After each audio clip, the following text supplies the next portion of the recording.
We do have 3 members present, so we do have a quorum. Okay, are we waiting? Is our other people that are said they were coming? I did think that I expected Lisa Tucker Bates, Mhm.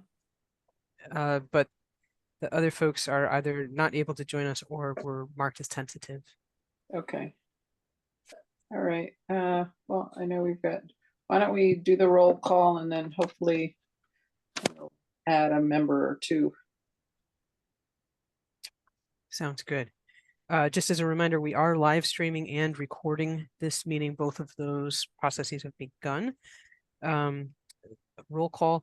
Cindy Butts has told me she's unavailable today. Okay. Heidi DeWeingart. I'm here. Claudio Gualtieri. Here. Commissioner Mascara Bruno. Here. Matt Puglisi. Lisa Tepper Bates. Greg Ugalde. Here. We do Hey, have a Greg. quorum in attendance for the meeting. Okay. Right, we might as well get started. First up, our first action item is the resolution regarding the financing of 1600 New Britain Ave, which is in Farmington, to be presented by Steve. Good afternoon. Hi. Could be talking, as we mentioned, about 1600 New Britain Avenue. The board actions to approve taxable bond proceeds for construction to permanent finance, first mortgage loan of up to $23,400,000 and the construction and permanent additional mortgage of up to $1 million from the opportunity funds. And this will be to 1600 New Britain Avenue LLC, which is an entity formed by the Metro Realty Group Limited. The first mortgage will be evidenced by a 2-note structure. The first being a construction note and a principal amount of up to $15,500,000, paying interest only at a rate of up to 7.25% for a term of up to 24 months. And the second being a construction to permanent loan and a principal amount of up to $7,900,000 at a rate of up to 7.25%, payable interest only on amounts advanced for up to 24 months, then converting to a fully amortizing permanent mortgage loan with a term of 35 years. The additional mortgage loan may be evidenced by one note and a principal amount of up to $1 million at interest rate not to exceed 1%, with a construction term of 24 months and the permanent term 35 years. The loan will accrue interest on outstanding principal at a rate not to exceed 1% per annum, payable interest only during the 24-month construction period, and 2, accrue at interest rate not to exceed 1% during the 35-year permanent term. It'll be payable 25% of adjusted cash flow. That is after the deferred developer fee is paid off. Going into a little bit of the development itself, 1600 New Britain Avenue received an award of 9% low-income housing tax credits in 2024. Development is a new construction mixed income development consisting of 90 units. It will be in 10 2-story buildings on a total of 9.9 acres in Farmington. It's located close to Tungus Community College. The development is designed with New England aesthetics, including gabled roofs, chimneys, shutters, and lap siding. The development will also have a total of 166 parking spaces. Going into the 90 units, as proposed, development will include 32 1-bedroom units and 58 2-bedroom units. Development will utilize the average income minimum set aside.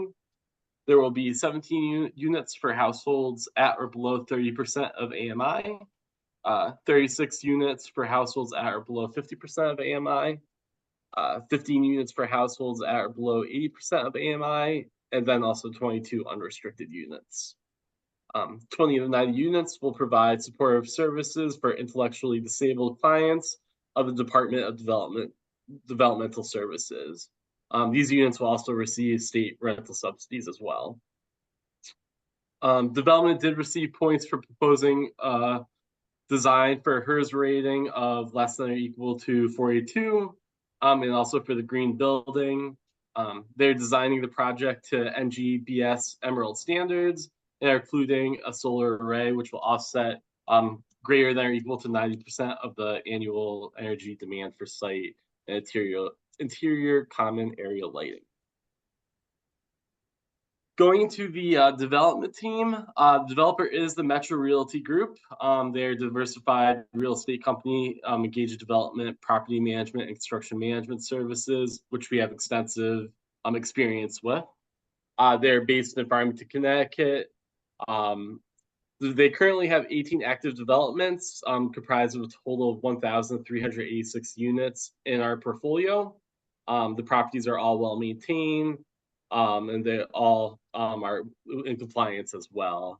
Just to name off a couple of the many properties, there's 80 South Road, which is currently under construction. There's Lilbrook, Berry Patch 1, and Berry Patch 2, along with many others as well. The project architect. There's only one under construction. That's, I think, the important point. There's only one other project that they're working on for us. Correct. Yep. There's this one, and then also I think Trayvon will be going over to Highland next, so that'll be the other one that Okay, thanks. No Keep problem. going. The project architect is Shadler Selnow Associates. They're a Connecticut-based firm with extensive experience designing CHFA-funded developments. Some of their developments include Eagleville Green, 340 Dixwell, Woodland Springs 1, and then also Woodland Springs 2. In terms of the general contractor, that will be the Metro Construction Corporation.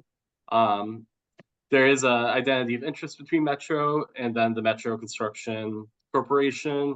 Some completed CHFA-funded developments they have worked on are the flats at Lilbrook, Berry Patch 1, and Berry Patch 2. Sidecar Management LLC will be the property manager. They are a certified minority female-owned business based in Farmington, Connecticut as well. They have managed the flats at Lilbrook, which is a CHFA portfolio project. Also, there's identity of interest between Metro and Sidecar Management LLC as well. Going into the location, which is Farmington, Connecticut. Farmington's a community with 8.303% affordable housing. It is also located in a high opportunity area. As I mentioned before, it's relatively close to Tunxus Community College campus. Some other nearby amenities include a full-service grocery store, pharmacy, restaurants, elementary schools, and also a daycare facility. Additionally, there's a bus stop that's located approximately 1.7 miles away. We did order a appraisal, which indicates a prospective as complete value of the property is $12,200,000. The loan to value ratio for the permanent loan is 66%, and the loan to development cost is 22%. Discussing the financial structure, the total development cost of the projects is $34,663,000. This represents a per unit cost of $385,146. Or also $300 per square foot. Construction costs total $21,609,000, or approximately $240,110 per unit, or $187 per square foot. For financing outside of taxable bonds and opportunity funds being requested, the permanent financing structure includes $17,482,000 and 9% LIHTC equity. $5,500,000 at DOH funds, $1,767,000 from a general partner loan, $1,560,000 in deferred developer fee, and also $371,000 in energy rebates. Excuse me. And then lastly, just kind of going over the strengths, challenges, and mitigating factors. The strengths are the development will create 90 new affordable housing units close to schools and other businesses, a high opportunity area in the town with less than 10% affordable housing. And also, as I kind of briefly mentioned before, the developer does have extensive experience in real estate construction and property management. This includes the 18 active developments in the CHFA portfolio, along with the one under construction. To date, the project 80 South, which is currently under construction, is approximately 50% complete. There have been no change orders. This is evidence of a successful track record of developer and keeping project costs within budget and delivered on time. And also all the projects are well maintained and in full compliance as well. For challenges, this includes recognized supply chain issues, delayed receipt of construction materials, and also the potential for continued price increases. And then for mitigating factors, the budget is based off of recent pricing indications provided by the subcontractors. However, the developer has committed to closing within approximately 60 to 90 days of board approval in order to minimize the chance for price increases. There's also a construction contingency in the budget to handle unforeseen increases. And lastly, the developer has a positive track record with CHFA, including achieving closing as soon as possible following board approval. Last year, 80 South, that closed within a couple of months after board approval. Developer has made it clear to all partners that quick closing is expected for this one as well. And that about sums it up. So if there's any questions.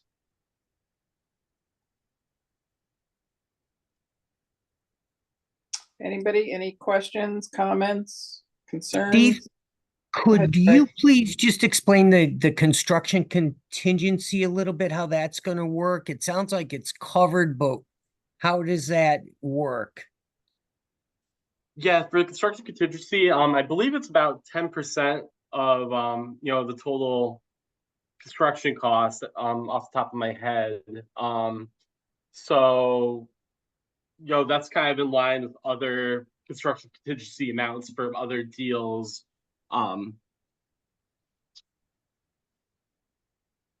So it's a line item in the budget? Correct. Yeah, it's a line item in the budget, so it's accounted for. We always carry, we all, just like any other financial institution, we Mhm. carry construction contingency as a line item in the development budget, and this is adequate to cover any contingencies that might come up. With Jeff Sager, there's not a whole lot of contingencies that come up. He tends to replicate his projects, so he's got a good sense of what to expect in terms of construction costs and the like. Certainly they have a lot of experience and, we have a good track Mhm. record. So I think that's Absolutely. speaks volumes. Okay, anybody else? Any other questions? Okay, is there a motion to approve? So moved.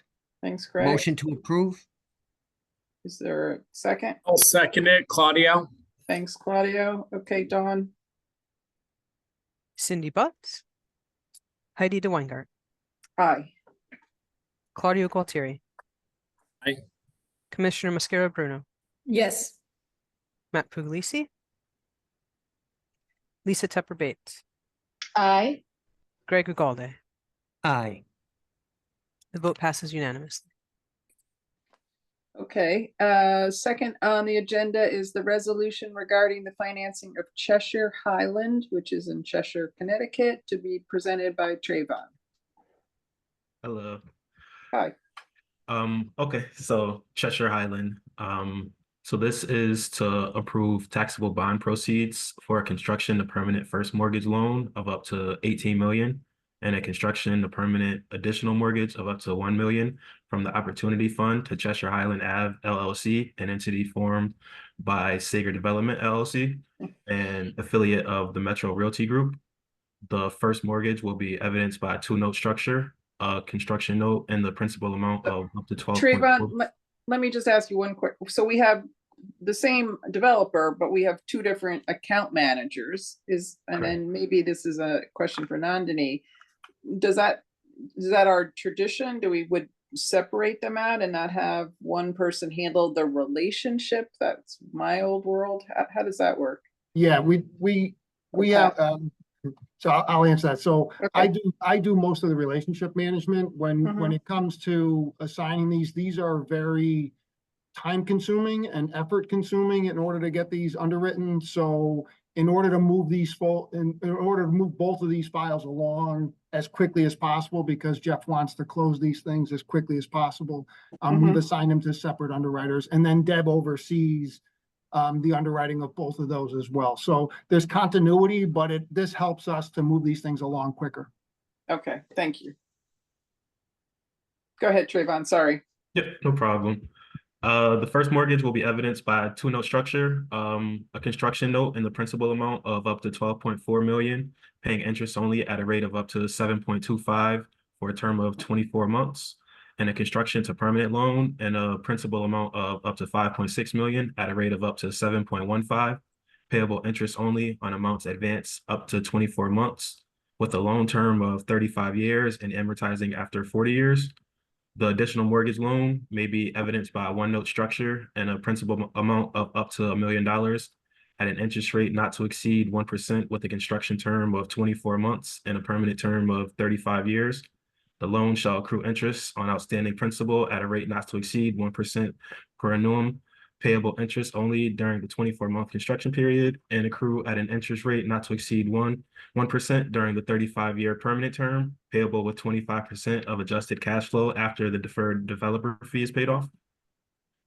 So getting into the development summary, Cheshire Highland received a 9% LIHTC award in 2024. The development is the new construction mixed income development consisting of 71 units and 7 buildings. The development will include 29 one-bedrooms and 42 two-bedroom apartments and will utilize average income minimum set aside. There will be 14 units at 30% or below AMI, 29 units at 50% AMI, 13 units at or below 80% AMI, and 15 unrestricted units. 15 units will be designated as supportive housing for intellectually disabled clients of the DDS. The supportive housing units will also benefit from rental subsidies through the state RAP. The proposal includes the ground up construction of 7 buildings. 6 of the buildings will be 2-story buildings with 8 units per building, direct unit entrances, and no common hallways. The 7th building is a 3-story elevator service building with 23 units and a community room. And the development will have a total of 126 parking spaces. Similar to 1600, they receive points for design with a HERS rating of greater than 42 for green building, and they're designing the project to NGBS Emerald standards that are including a solar array, which will offset 90% of the annual energy demand for the site and interior commons area lighting. And the developer anticipates an 18-month construction period. Excuse me. Development expected to be fully leased and stabilized within 4 months of completion, and the CHFA loan will convert to a fully amortizing loan with monthly principal and interest payments at or before the end of the construction period. And then for the development team, similar to the deal that Steve just mentioned, so it's still Seeger Development and Metro, an affiliate of Metro Realty. He spoke about the developments they currently have in the portfolio. The project architect for this one is Niles Boat and Associates, who are based out of Atlanta, and they have recently worked with the developer in CHFA on the 4% deal for Littlebrook, formerly known as Deming Ridge. And the GC and property management entities are the same as for 1600 New Britain. And location and market summary. The subject is located in the town of Cheshire, a community with 3.54% affordable housing. The site is in a high opportunity area, located on a stretch of Highland Avenue, which contains a variety of uses, including multiple restaurants, professional offices, medical offices, daycare centers, and a coffee shop. And the 2 largest employers of the town of Cheshire, Whole Foods and Bazzuto's, are located approximately 1 mile from the site. And Interstate 691 is less than a half a mile away, allowing for easy access to Central Connecticut's major highway network. A bus stop within a quarter mile of the site provides access to public transportation. CHFA Commission appraisal had the value of the land come in at $7,087,000. The loan to value ratio for the permanent loan is 79%, and the loan to total development cost is 20%. So for financial structure, the total development cost of the project is $27,636,781, which represents a per unit cost of $389,250, and construction costs total $17,256,000 $1,932, or approximately $243,055 per unit. In addition to taxable bond and opportunity fund financing, the permanent financing structures include $13,994,092 and 9% LIHTC equity, $5.5 million in DOH funds, $700,000 for a general partner loan, $1,056,000 and $743 in deferred developer fee, and $310,946 in energy rebates. And strengths, the development will create 71 new affordable housing units with a bus stop within a quarter mile of a development in a high opportunity area in a town with less than 10% affordable housing. The developer has extensive experience in real estate construction and property management, including 18 developments in the CHFA portfolio currently. Challenges, construction risk and challenges include recognize supply chain issues, delayed receipt of construction materials, and the potential for continued price increases. And mitigating factors, similar to the previous deal, the budget is based off recent pricing, and the developer has committed to closing within 60 to 90 days of board approval. There's a construction contingency in the budget to handle unforeseen increases, and the developer has a positive track record with CHFA. Okay. Thank you. Any questions? I assume, because he's got a lot of experience, but he has the wherewithal to support 3 construction projects simultaneously.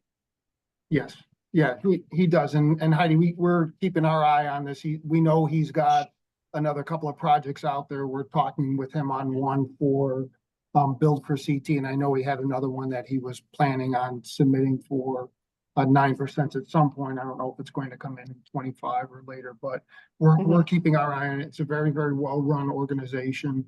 And I don't really see Jeff getting out over his skis. Okay. Heidi, I do have a question. Sure. And thank you for the good presentation. So this development includes 20 units that will provide supportive services for IDD clients. This sort of intersects with a conversation we've been having over time, Pat, which is about the data that we have about how many of what kind of unit do we have in service and what is really the demand. I mean, it's terrific to build the supportive units. I'm sure there's a need. It would be very helpful to us, though, to know what is the total need? How close are we with regard to IDD, with regard to permanent supportive housing for people exiting homelessness. And I know that all is part of the kind of data that you have been seeking to assemble.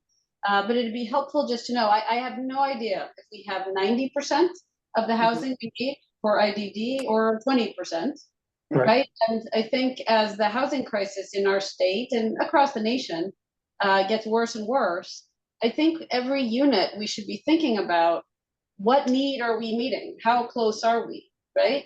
Because 20 units out of this building that's not a small number. Right. And maybe that's the right allocation, but I don't know if we have the information to gauge that. Right. And I would agree with you. At this point in time, I don't think we as a state have that information to gauge this. And I know there's a big effort on the part of several agencies that we're trying to work together to try to sort of couch what this need is, what we have in terms of available housing stock for that need. Where is it best placed? Is there a better methodology for identifying where these units should be? Should they be in this type of project? Should they be in a separate type of project? There's a lot of discussion going on about this right now, Lisa, and I'm hoping that, you know, over the next couple of months, we might be able to get a better understanding of where we stand in terms of providing to that need and what that need really is. So, Pat, let me just add, hey, Lisa, how are you? The DDS, the Department of DDS, they do have the wait list and they do have the information about how many units they have. And perhaps, Pat, you can request that information because the reason why they got more resources and these units do get wraps attached to them, subsidy. So the legislative body provided more additional funding because of the amount of people they had on the wait list. But certainly, I can ask the commissioner to share that data with us. And to the regular supportive unit, not the regular, but the other supportive units that we have that are not DDS, Pat is correct. Through the Interagency Council, we have several group of people looking at some of the different units that we have. Pat had an initial look at all the units and vacancies that we have, because we also want to make sure that those units are being preserved. Those are, some of them are getting to year 20 and they might need some recapitalization. So we started that work already, and Pat with the staff are doing that, and we have a small group looking into it. But thank you for asking, because it's— How does a developer really important. decide how many units he wants or she wants to set aside for this special group? How do they come up with a number? Yeah, Heidi, this is mostly a function of what we have in our QAP so that they could get the supportive housing points. They all try to maximize their points, and that's why the points are put there. We have to take a look at whether it's actually doing what we want it to do and whether it's meeting the need that Lisa's questioning, because we may be forcing some supportive housing units in areas where the need isn't there. No, I get it. So it's something that we're wrestling with. Nandini and I just had a conversation about this yesterday, to take a look at it when we review the QAP next year. So there's a lot of inputs for this, and we want to just make sure that we're getting this right. And just in terms of what the commissioner had said, we took a look at what we have active in the portfolio in terms of supportive housing units. It was around 2,600 units. The vacancy rate on them was surprisingly low, was about 3.8%, which kind of mirrors what we're seeing out there in the market. These units take a long time process-wise to get filled. So there's still obviously a significant need for these units, and which is indicated by that low vacancy rate. And so we've got to make some determinations as to where this is best placed and how we go about making that happen. So that's great, Pat, and you're smart and thoughtful on this, and it's clear that there's work ongoing. When do you think we might be able to schedule, either as part of the regular mortgage committee meeting or separately, a meeting to see the data that you are compiling and start looking at that? When do you think that'll be possible? I would think early fall. I would think that would give us enough opportunity to get the information that we need. Yeah, that'd be great. Yeah, we're looking at how other states manage it in their QAP, and again, we just want to make sure we're getting this right. And we're not sure the current construct is the right construct. Well, maybe we can aim for like the October meeting to get, because I feel like Lisa, rightly so, has asked this question several times, and we need to try to get to some kind of answer on it, or at least information on it. Yeah, if I may, and I may be overstepping my bounds. Sure. I like the concept of having interaction with this group in terms of the mortgage committee members, to get input, to get thought on. I'd rather not just come to you in October and say, here it is. I'd like to see if there's a way that we can have a conversation along the way. Sure. We love to talk. That's great, Pat. I would raise my hand to be available to you anytime to think about what would be useful, and I'm sure others could help as well. But I'd be glad to be part of an ad hoc group or whatever would be most useful to you. Good. That gives us a view of outside of CHFA that we, I'd like to have exterior views of how things are functioning. So that would be very helpful. All right. How about more questions? So Heidi, one thing, when you brought that point up earlier, it was helpful because it had us focus on it during the presentations, and they were both very good. And I think that when you see a team like Jeff's and Metro, there's a lot of companies going through the same thing right now, where you're looking at the longevity of some of these projects, you're looking at succession planning, how you're going to go into the future in balance. So the fact that Pat like quarterbacks the relationship, but we have a few different sets of eyes looking on some of these more complicated deals, they're not getting easier. When you look at the capital stacks of these things, everything is very complex. It involves a lot of moving parts, even different entities for the development team and ownership teams. So I think that we have a good process down, and that's part of the information that Lisa's bringing up. But I think that we can learn a lot by looking at how these groups are accumulating their points, and if we're being the most productive we can be by that. You know, that's what we go through all the time in our analysis. But the more information we have, and as everybody's saying, we're willing to help out with that process as well. Okay. I was also heartened to see that the per unit cost is under 400,000, which maybe I know Greg looks at this too, you know, maybe the first one in a long time. And I don't know whether it's just this guy is really good at budgeting, or costs have come down, or the land is cheap, but whatever.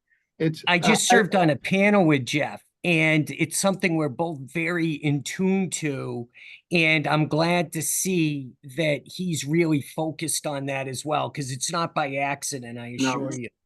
No. And it is, I would attribute it to this developer. He has a very good way of doing these things. He does a lot of replication. And by doing replication, he can control his costs. He knows what to expect. And he owns his drawings, so he's able to keep his architectural design costs down. So he does it. He's got it down pretty good. So Pat, we have to have, when we have the developers meeting, we have to have him to go over how he maintains that cost low, so everybody can think about it, because they're coming back with more projects, but is a unique design every time they come back. Yes. Yeah. I don't know how interested he's going to be in giving up his, his trade the secret sauce. That's good though. That's good. Okay. Anybody else? Any other comments?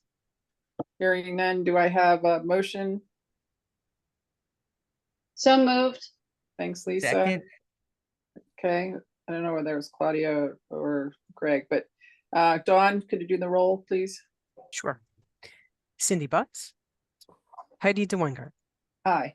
Claudio Gualtieri, Yes. Commissioner Mascara Bruno, Yes. Matt Puglisi, Lisa Tupper Bates, Yes. Greg Ugalde. Yes. Vote passes unanimously. Great, thank you. Okay, next up is the resolution regarding the Housing Authority Resident Program, or HARP for short, to be presented by Karen. Good afternoon. For those of you who don't know me, I'm the Resident Services Outreach Officer here at CHFA in the Multifamily Division.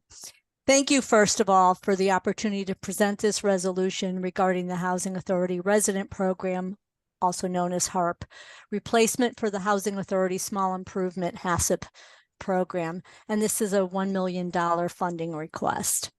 CHFA had a very successful former CIA-funded HACCP program, which provided two components: capital funds and program funds. The program funds supported resident services at state-sponsored housing authority properties with educational, health, social, and recreational opportunities, which are known to enhance quality of life and promote independent living. During COVID, CHFA was able to expand qualifying programs to include the creation of or supplementation to basic needs pantries, to include PPE and grocery and household items on site to further safeguard residents from external exposure. The HACCP program, in particular the program funds portion, was a valuable and beneficial support, and funds were exhausted in 2021. DOH has a Resident Services Coordinator grant program to fund resident service coordinator positions. However, new positions have not been funded for some time, and upon expiration of the contracts funding these positions, the Resident Services Grant Program may close. With the loss of funding for HACCP and the DOH Resident Service Coordinator programs and the rising costs these properties continue to face, resident services are being curtailed, resulting in the discontinuation or reduction of services available to the vulnerable residents of the state-sponsored housing portfolio. As a result of repayment of previous CIA funds, CHFA currently has recycled CIA funds available in an amount adequate to once again fund this program.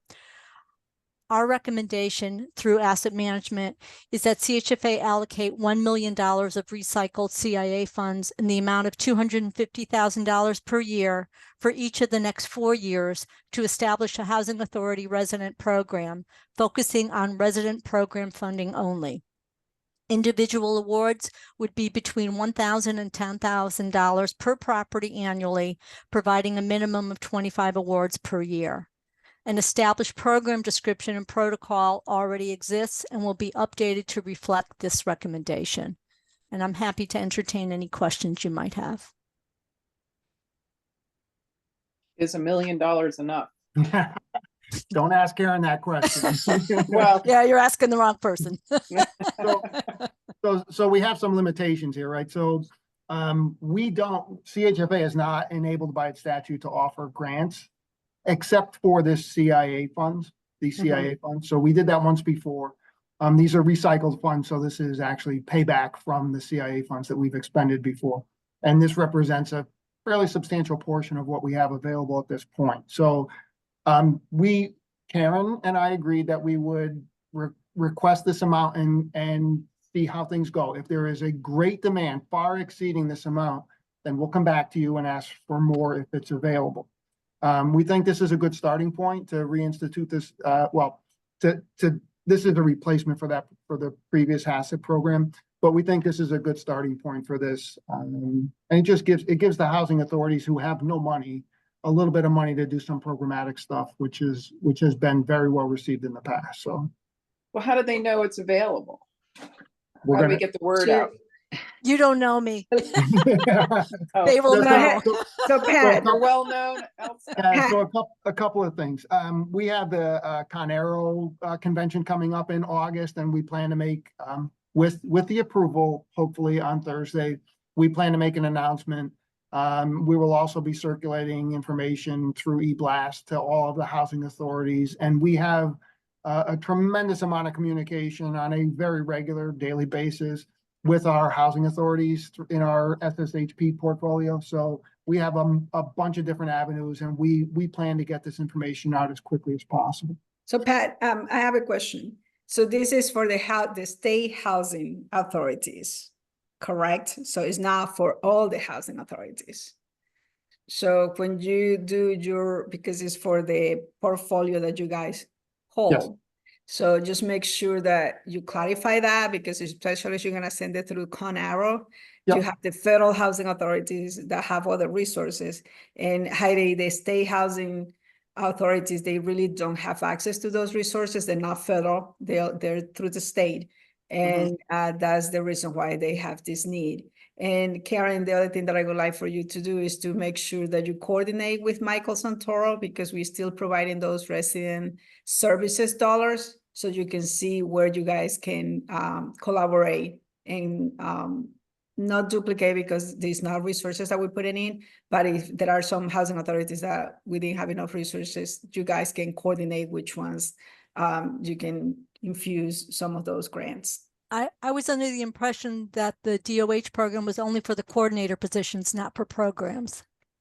I'm not sure that about. I Okay. know that we do the resident coordinators. We allocate funds. I Right. just don't know what the specific. So that's what I say. Just coordinate with Michael Santoro. Absolutely. Yep. Thank you. Will do. Okay. Anybody, any other questions? Heidi, just one additional opportunity that I'd like to flag for Karen, and we can follow up after, but we are, as United Way of Connecticut, engaging with partners and with funding from the Office of Early Childhood to help Connecticut residents who are not currently getting federal tax benefits owed to them to file taxes and do so. There's in excess of $150 million a year that Connecticut residents fail to claim as earned income tax credit and child tax credit alone.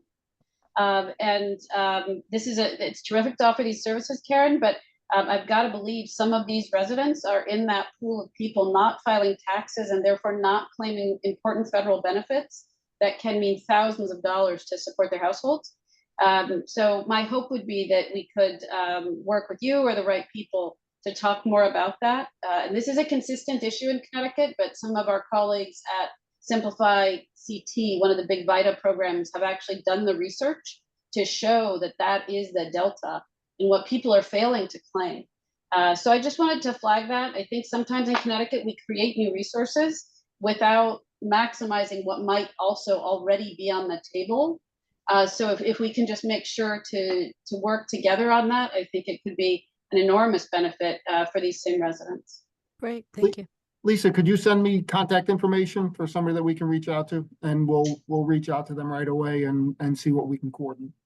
Great, Pat. For some households, that federal benefit can literally be life-changing if they just Sure. claim it. So Sure. I'll be in touch with you, Pat. Thanks. All right, thank you. Okay, so anybody else? Any other comments? I mean, it seems like a very valuable program to me. Is there a motion? So moved. Thanks, Lisa. I'll I can second it. second. Okay, thank you. Dawn, please. Sure. Can I just double check? Commissioner, did you second that? Yep. Thank you. Cindy Butts, Heidi DeWeingart, Yes. Claudio Gualtieri, Yes. Commissioner Mascara Bruno, Yes. Matt Puglisi, Lisa Tupper Bates, Aye. Greg Agalde. Aye. The vote passes unanimously. Thank you. Next up is the resolution authorizing public comment period for the proposed amendments to the Connecticut Housing Finance Authority multifamily program. That's a mouthful. Procedures. And I have to admit that it got tough to read as I went along. Lots of red.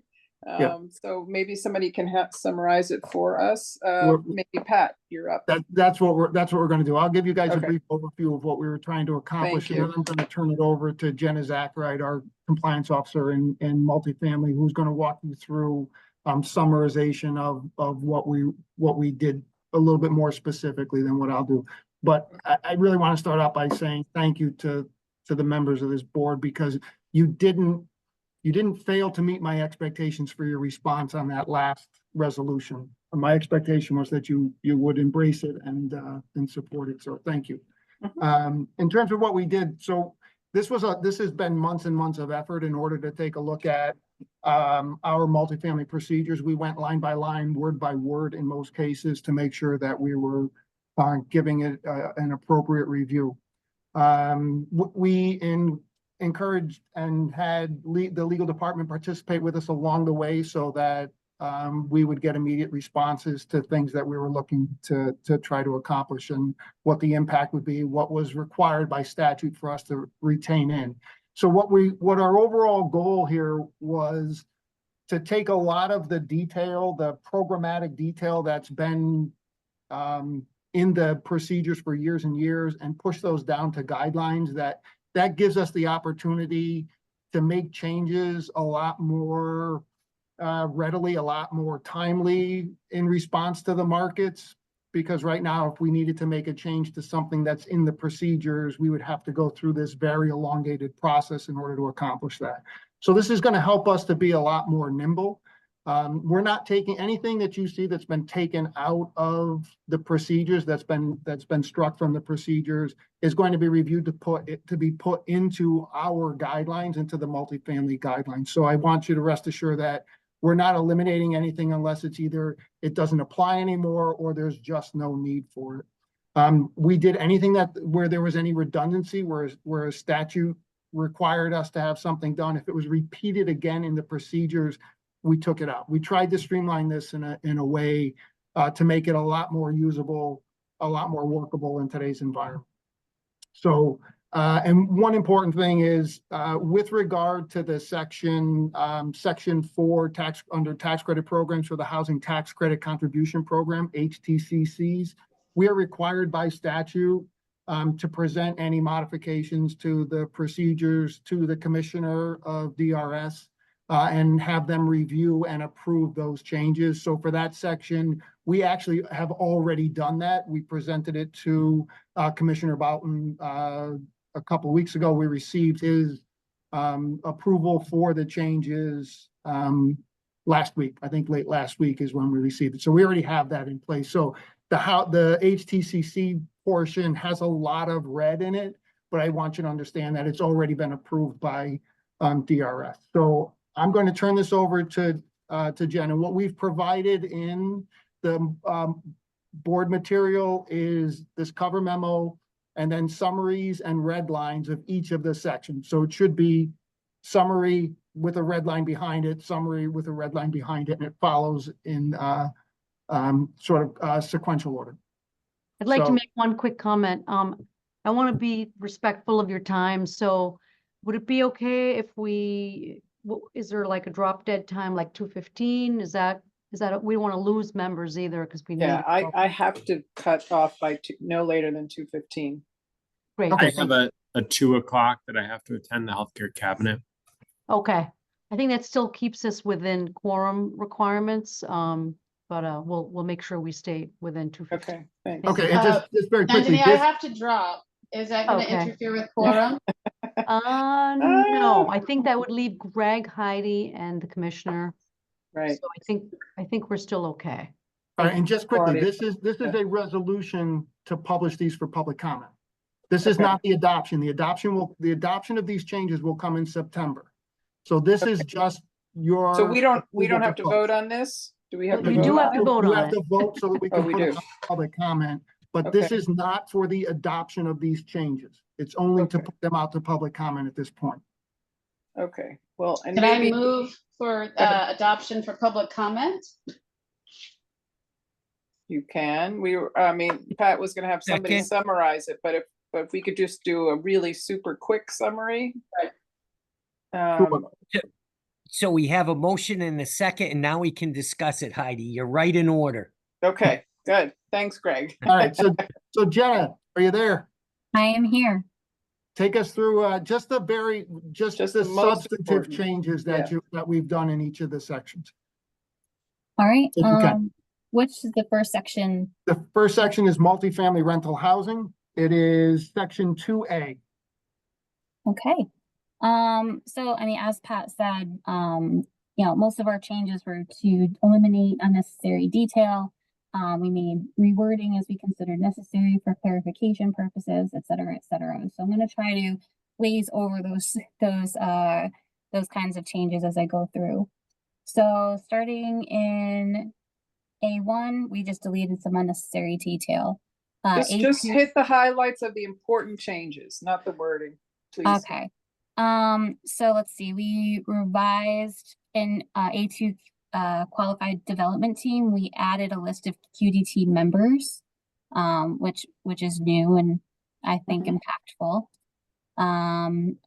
For market study and appraisal, we softened the wording to provide flexibility for whether or not we require them for individual deals.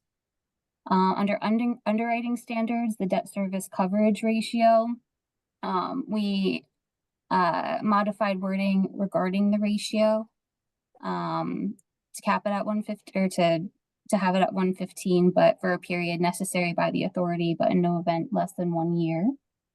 We removed independent cost analyses out of the discussion of total development costs because they're no longer performed. Let's see. Type of financing, we had a shall to may change to provide more flexibility. For the developer fee, we deleted a lot of wording here. We deleted the sliding scale and the paragraph discussing the fee calculation for preservation of expiring use developments, recapitalization. That wording is going to be moved to the guidelines as considered appropriate. And we added an overall cap of 15% of TDC without the DAF. Yeah, Jenna, let me just jump in. So we're going to be moving the actual sliding scale and the calculation of the developer's fee down to the policy and guideline level, so that if we need to adjust it from time to time, and we're going to be looking into that fee in the way we calculate it. So it's not going to be eliminated, it's just going to be moved. And the general contractor overhead and profit and general requirements, we added wording for smaller developments that we defined as less than $2.5 million to provide the ability for the GC to get a little more profit on those, because we got feedback that it was very difficult for smaller developments. We completely rewrote the initial closing section. It was very detailed, and we got this wording from legal to replace it. For construction period, we had another shall to may change to retain third-party field observers to provide more flexibility.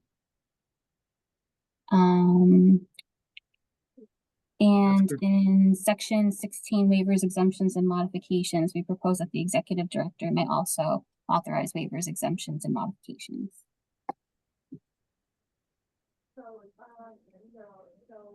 Go on to the next section, Jenna. Which is, I want to follow the It is, the next section is multifamily asset management, which we can go over fairly quickly. Yep. Asset management, we see we've deleted some detail. We deleted in management agreement the requirement for the agreement to not exceed 5 years. We have a new template for that.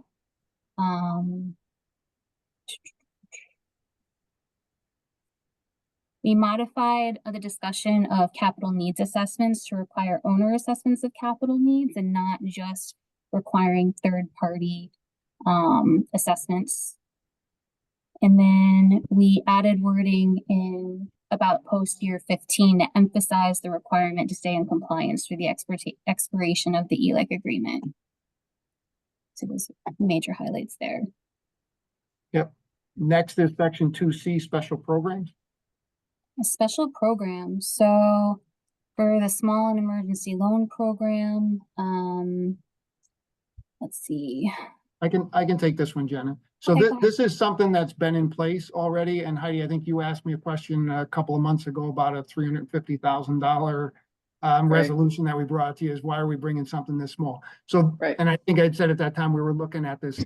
So this small emergency loan program has existed. We're just putting it back into play. You know, we're kind of revising it. And so this will most likely be this will be loans up to $1 million that a designated committee within CHFA would be able to approve up to an aggregate amount. And we'll make a recommendation to the board. When we present this in September, we'll present a resolution with those limitations in there, so that that first mortgage and then board will have a say in what those limitations would be. Okay, thank you. Sorry, Jenna, go ahead. No problem, thank you. Preservation of housing ability program, we didn't really make any changes other than to remove extraneous detail. And the multifamily debt restructuring, the biggest change here was added flexibility for the executive director to extend any existing loan maturity for a period not to exceed 12 months. All right. Next is section 4A. LIHTC? HTC. Did you say that was LIHTC? Yes, LIHTC. Okay, perfect. All right, so we removed in now section A1, formerly section A6, we removed the requirement for the board to approve the schedule for LIHTC funding rounds. We also removed the requirement for the application to have been rated and ranked prior to being able to be resubmitted, sorry. We had a double requirement to discuss the applicant's capacity, so we removed the second instance of that. We removed the refusal to accept basic threshold requirement items after the application deadline because staff cited the need for flexibility on this.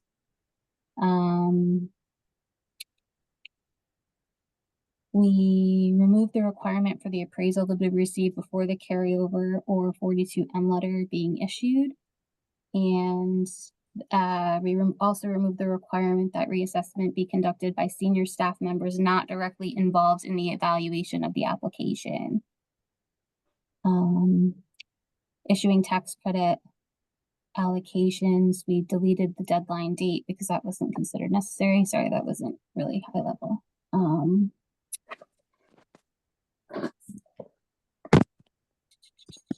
And subsidy layering reviews, we added wording that at our discretion, we may charge an administrative fee for performing the service that's HUD published that we could. I believe that was the major item. Yeah, Right, I'm sorry, we're getting close to our end time. Yeah, that's good. Because HTCCs has already been reviewed by DRS and accepted the changes. So everybody will have an opportunity, if you have comments along the way, to present them to us, and we could either have follow-up discussions or we can provide responses to you. So if you when you read through everything, you have time to sit and read through the summaries and the red lines. If you have questions, just present them to us and we'll address those. Okay. So are there any just immediate questions, or can I get a motion to, I guess, approve having this reviewed or open for public comment? Is that? I think we have a motion on the floor, so we just need that's to right. vote. Yep. Okay. I think we're all teed up for you. Okay, Dawn. Yes. Cindy Butts, Heidi DeWeingart, Aye. Claudio Gualtieri, Yes. Commissioner Mascara Bruno, Yes. Matt Puglisi, Lisa Tupper Bates, Aye. Greg Great. Ugalde. Aye. The Thank vote you. passes unanimously. Okay, sorry for the rush. I'm just trying to get through it. Anybody have any comments or questions or changes to the minutes of the mortgage committee last month? I thought they were Motion to fine. approve? Yep. All in favor, say aye. Aye. Aye. Aye. Good, thank you. Anybody opposed? Okay. And the reports, home ownership, Kayla, we don't really have a lot of time. Anything special in it? Yeah, I can go really quick, Dawn, if you want to go to the third slide. I'll hit the highlights. So reservations really picked up in the second quarter. We had the highest number of reservations in the second quarter that we've had over the last 10 years. We had 2,000 reservations. So a couple reasons. So obviously, we have the down payment assistance program and the time to own program, which is really helping to sort of drive demand. We're also able to offer that lower interest rate. And so we're, a lender of choice, especially for folks who might not be able to access the market otherwise. I also wanted to point out some recent research that's come out from a couple organizations, including the National Association of Realtors. Typically, year over year, historically, we see that about 30% of home sales are to first-time home buyers. But within the last year, those organizations are estimating that share is actually closer to 50%. And so that's why we could see our production picking up. Part of the reason for that is that someone who doesn't currently own a home is less dissuaded by higher interest rates than someone who currently owns a home, because if you currently own your home, it doesn't make much sense to put it on the market and give up a lower interest rate.